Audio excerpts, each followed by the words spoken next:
नमस्कार दोस्तों, जैसा कि आप सभी जानते हैं कि मेरे चैनल पर दीनदयाल उपाध्याय गोरखपुर विश्वविद्यालय गोरखपुर की सभी सेमेस्टर की तैयारी करवाई जाती है। आप लोगों के लिए आज दीनदयाल उपाध्याय गोरखपुर विश्वविद्यालय गोरखपुर के BA प्रथम सेमेस्टर विषय इतिहास HIS 101F आप लोग जाकर चैनल पर देख सकते हैं। मैं डिस्क्रिप्शन बॉक्स में लिंक दे दूंगी। मैंने इससे संबंधित आपका संपूर्ण पाठ्यक्रम बता दिया है। आज हम लोग दीनदयाल उपाध्याय गोरखपुर विश्वविद्यालय गोरखपुर के BA प्रथम सेमेस्टर विषय इतिहास HIS 101F पेपर का नाम प्राचीन एवं प्रारंभिक मध्यकालीन भारत 1206 ईस्वी तक, इंग्लिश में देख लीजिए ancient and early medieval India till 1206 AD से संबंधित महत्वपूर्ण प्रश्न और उत्तर। आज हम लोग इससे संबंधित कुछ महत्वपूर्ण प्रश्न और उत्तर को देखेंगे। मैंने आप लोगों को जो सिलेबस बताया है उसमें बताया है कि आप लोग किस विषय को ज़्यादा लेंगे तो आप लोगों को फ़ायदा रहेगा, तो आप लोग जाकर चैनल पर उसको ज़रूर देखें। आइए देखते हैं। इससे पहले अगर आप चैनल पर नए हैं तो मेरे चैनल को लाइक, शेयर और सब्सक्राइब करना न भूलें और नोटिफिकेशन ऑन कर लें। वीडियो पसंद आता है तो अपने दोस्तों को ज़रूर शेयर करें। नोटिफिकेशन ऑन कर लें ताकि मैं कोई भी वीडियो डालूं तो आपके पास सबसे पहले पहुंचे और आप अपनी तैयारी अच्छे से कर सकें, ताकि आने वाले जो भी एग्ज़ाम आपके होने वाले हैं, ज़्यादातर आपके एग्ज़ाम इस बार नवंबर-दिसंबर तक होंगे, तो आप लोग अपनी तैयारी में अभी से लग जाइए और इतिहास विषय को अच्छे से पढ़िए, ताकि कोई भी कंपटीशन में सिलेबस यही रहता है, तो आप लोग अच्छे से देखिए। आइए देखते हैं। पहला प्रश्न है, इतिहास के पिता कौन है? आपसे परीक्षा में पूछा जा सकता है कि इतिहास के जनक कौन है या पिता कौन है, तो हेरोडोटस। दूसरा प्रश्न मैंने रखा है, हेरोडोटस की पुस्तक का क्या नाम है? तो हेरोडोटस की पुस्तक का नाम हिस्टोरिका है। तीसरा प्रश्न मैंने रखा है, किसने लिखा है कि इतिहास भूत और वर्तमान के मध्य अनवरत संवाद है? यानी कि इतिहास और भूत और वर्तमान के मध्य चलने वाला एक संवाद है, तो यह E.H. कार का कथन है और ये प्रसिद्ध कथन है। हर बार आपकी परीक्षा में पूछे जाते हैं, किसी भी कंपटीशन में भी आपसे यह प्रश्न पूछ सकता है। तो अब आप लोग पढ़ाई सिर्फ BA के लिए मत कीजिए, आप लोग पढ़ाई अब अपनी तैयारी के लिए कीजिए, ताकि तैयारी करके आप कोई गवर्नमेंट जॉब पा सकें। चौथा प्रश्न है, E.H. कार की पुस्तक का क्या नाम है? तो E.H. कार की पुस्तक का नाम है व्हाट इज़ हिस्ट्री, यानी कि इतिहास क्या है। पांचवा प्रश्न मैंने रखा है, भारत का इतिहास किसकी प्रसिद्ध पुस्तक है? तो जो भारत का इतिहास पुस्तक है यह जेम्स मिल की पुस्तक का नाम है। छठवां प्रश्न मैंने रखा है, इतिहास किन दो शब्दों से मिलकर बना हुआ है? तो इतिहास दो शब्दों से मिलकर बना हुआ है। पहला इति का अर्थ होता है ऐसा ही, तथा हास का अर्थ होता है हुआ था, यानी कि इति और हास इन दो शब्दों से मिलकर इतिहास बना हुआ है, जिसका अर्थ होता है ऐसा ही हुआ था या ऐसा ही हुआ होगा।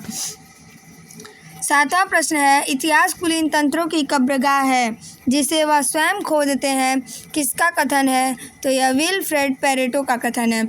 अगर आप सोशियोलॉजी लेंगे तो वहाँ भी ये प्रश्न पूछा जा सकता है, तो आप लोग मिलाकर अच्छे से अपनी तैयारी कीजिए। और यह भी बहुत ही प्रसिद्ध कथन है जो हर बार आपकी किसी भी परीक्षा में पूछा जा सकता है, किसी कंपटीशन की परीक्षा में या फिर आपके सेमेस्टर की परीक्षा में, तो आप लोग अच्छे से तैयारी कीजिए। आठवां प्रश्न है, सबसे प्राचीन वेद कौन सा है? तो सबसे प्राचीन वेद ऋग्वेद है। नौवां प्रश्न है, कौन सा वेद गद्य और पद्य दोनों में है? तो वह है यजुर्वेद। 10वां प्रश्न है, भारतीय संगीत का जनक किस वेद को कहा जाता है? तो भारतीय संगीत का जनक सामवेद को कहा जाता है। 11 नंबर प्रश्न है, झाड़ फूक, मंत्र तंत्र, जादू टोना, वशीकरण, यह सभी किस वेद से संबंधित है? तो यह सभी अथर्ववेद से संबंधित है। 12 नंबर प्रश्न है, ऋग्वेद का मंत्र उच्चारण करने वाले पाठकर्ता कौन है? तो ऋग्वेद का मंत्र उच्चारण करने वाले पाठकर्ता होत्री हैं। 13 नंबर प्रश्न है, यजुर्वेद के मंत्रों का उच्चारण करने वाले पाठकर्ता कौन है? तो अध्वर्यु। आपसे प्रश्न ऐसे बनेगा कि ऋग्वेद का पाठकर्ता कौन है? तो होत्री। या फिर ऋग्वेद के मंत्र का उच्चारण करने वाले पाठकर्ता कौन है? तो होत्री। और यजुर्वेद के मंत्रों का उच्चारण करने वाले पाठकर्ता कौन है? तो वह है अध्वर्यु।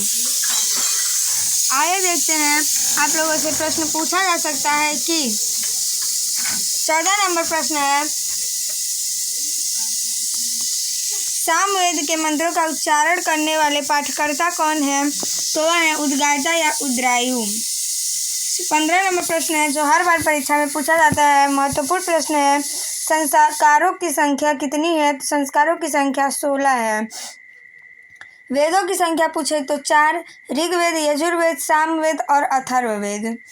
वेदांगों की संख्या पूछे तो 6। आगे हम लोग उसके प्रश्नों को भी देखेंगे अगले वीडियो में। 16 नंबर प्रश्न है, आग का एक खोज किस काल में हुआ था? तो पूरा पाषाण काल में। और मानव ने आग का प्रयोग किस काल में किया था? तो वह है नवपाषाण काल में। 18 नंबर प्रश्न है, पशुपालन किस काल में शुरू हुआ था? तो मध्य पाषाण काल। 19 नंबर प्रश्न है, मानव का पहला पालतू जानवर कौन है? तो मानव का पहला पालतू जानवर कुत्ता है, आप सभी जानते होंगे। 20 नंबर प्रश्न है, किस अभिलेख में प्राचीन भारतीय देवताओं इंद्र, मित्र, वरुण और नासत्य का उल्लेख मिलता है? तो बोगासकोई अभिलेख में। 21 नंबर प्रश्न है, सबसे प्राचीन अभिलेख कौन सा है? तो सबसे प्राचीन अभिलेख बोगासकोई अभिलेख है। 22 नंबर प्रश्न है, हाथी गुम्फा अभिलेख किस शासक का है? तो हाथी गुम्फा अभिलेख खारवेल के कलिंग नरेश जो शासक हैं उनका हाथी गुम्फा अभिलेख है। 23 नंबर प्रश्न है, जूनागढ़ अभिलेख किस शासक से संबंधित है? तो रुद्रदामन। 24 नंबर प्रश्न है, भारत में सबसे प्राचीन अभिलेख किसके हैं? तो अशोक के। 25 नंबर प्रश्न है, किस शासक को देवनामप्रिय के नाम से जाना जाता है? तो अशोक को देवनामप्रिय के नाम से जाना जाता है। आगे देखते हैं, इनको प्रियदर्शी के नाम से भी जाना जाता है अशोक को। 26 नंबर प्रश्न है, वर्ण व्यवस्था का सर्वप्रथम उल्लेख किस वेद में मिलता है? तो वर्ण व्यवस्था का सर्वप्रथम उल्लेख ऋग्वेद के। आपसे प्रश्न ऐसे पूछेगा कि वर्ण व्यवस्था का उल्लेख कहाँ मिलता है? तो ऋग्वेद में। और अगर ऐसे पूछे कि वर्ण व्यवस्था का सर्वप्रथम उल्लेख किस मंडल में मिलता है? तो 10वें मंडल में। और प्रश्न ऐसे पूछे कि वर्ण व्यवस्था का सर्वप्रथम उल्लेख किस सूक्त में मिलता है? तो पुरुष सूक्त में। तो मैंने तीनों प्रश्नों को एक ही में कर दिया है कि वर्ण व्यवस्था का सर्वप्रथम उल्लेख किस वेद में मिलता है? तो ऋग्वेद के 10वें मंडल के पुरुष सूक्त में। 27 नंबर प्रश्न है, सत्यमेव जयते। आप सभी को पता होगा, ये हम लोगों का प्रसिद्ध कथन है, यानी कि नारा है। तो सत्यमेव जयते किस उपनिषद से लिया गया है? तो मुंडकोपनिषद से। 28 नंबर प्रश्न है, प्रसिद्ध गायत्री मंत्र का उल्लेख कहाँ मिलता है? तो प्रसिद्ध गायत्री मंत्र का उल्लेख ऋग्वेद के 3रे मंडल में। 29 नंबर प्रश्न है, सोम देवता का उल्लेख सर्वप्रथम कहाँ मिलता है? तो सोम देवता का उल्लेख ऋग्वेद के 9वें मंडल में। 30वां प्रश्न है, भारत की कौन सी पुस्तक ऐतिहासिक पुस्तक मानी जाती है? तो वह है राजतरंगिणी। राजतरंगिणी कहाँ लिखी गई थी? तो कश्मीर में।